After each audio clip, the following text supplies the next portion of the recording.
Gallatin community. This is Kate with Heart of the Valley here, and I am talking with you today about how to live with a reactive dog.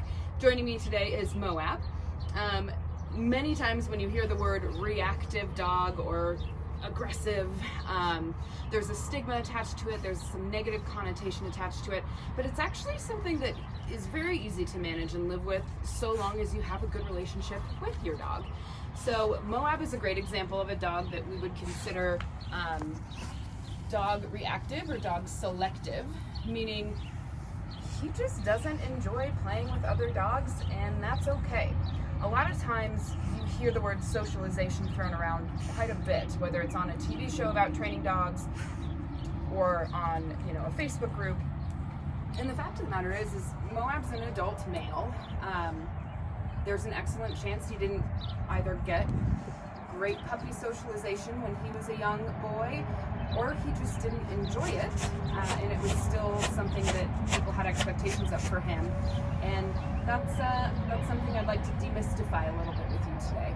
So a lot of times when you see a reactive dog, if they are on their leash and they're on a walk with their human and they see another dog, a yard away, and their body starts to stiffen and their hackles go up, their tail goes up, and you can just sense that they're uncomfortable.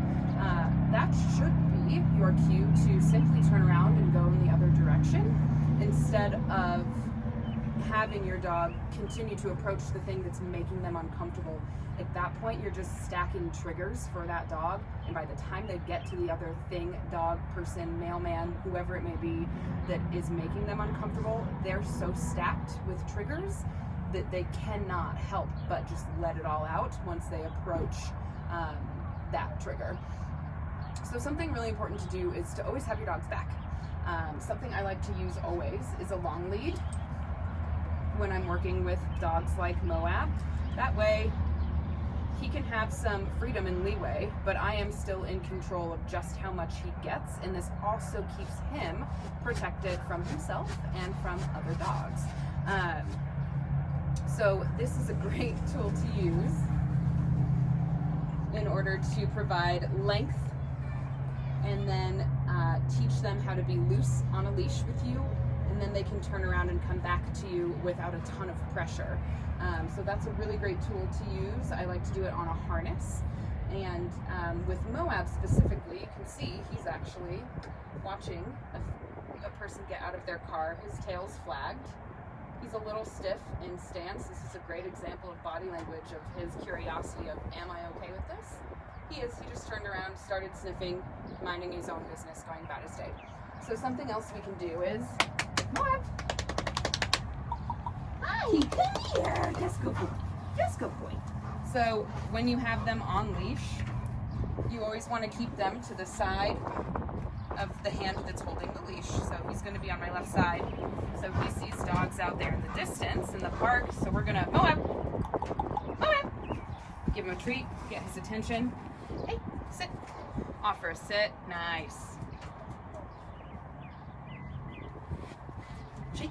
Oh, thank you. Nice to meet you.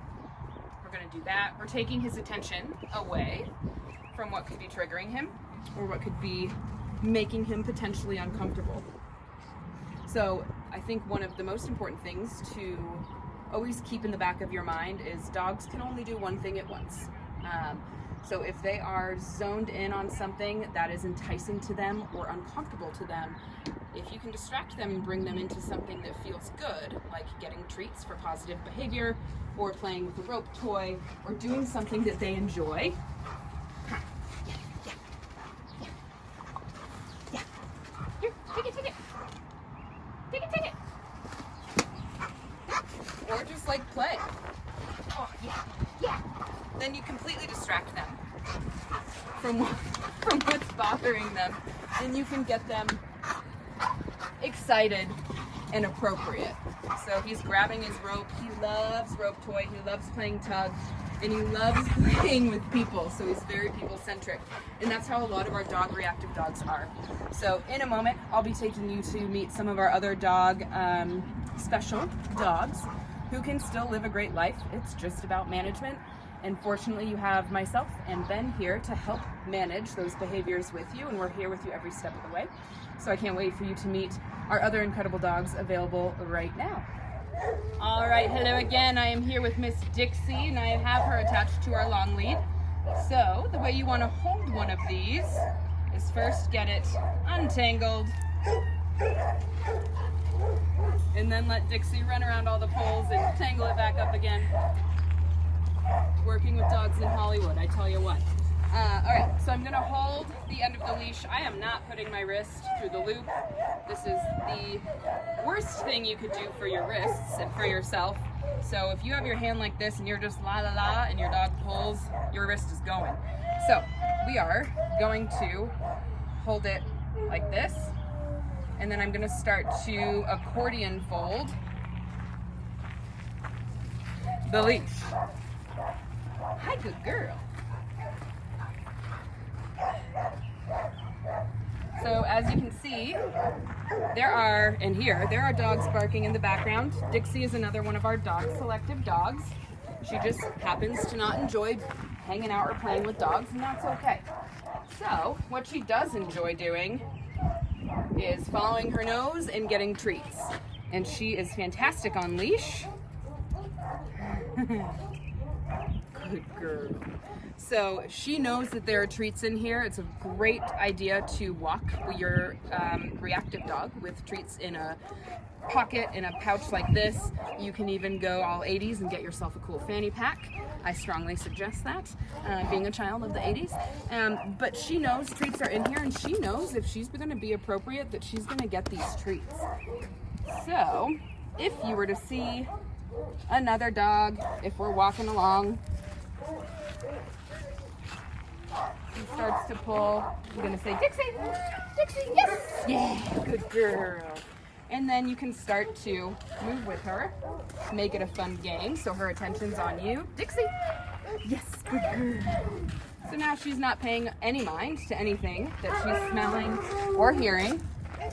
She's just paying attention to me because I have the treats. So this is a great way to keep your dog entertained with you versus their surroundings that might make them uncomfortable and might make them hit that ceiling to the point of no return. So Dixie is available for adoption. She has a beautiful singing voice. She is incredible on leash. She knows all of her behaviors as far as sit, down, stay.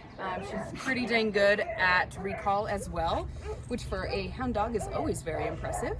And she's just a love bug. She loves cuddling. She definitely likes playing a little bit of fetch. And she's here just waiting for you to work with her. Oh, that's good girl. Hopefully we'll see you soon to meet Miss Dixie.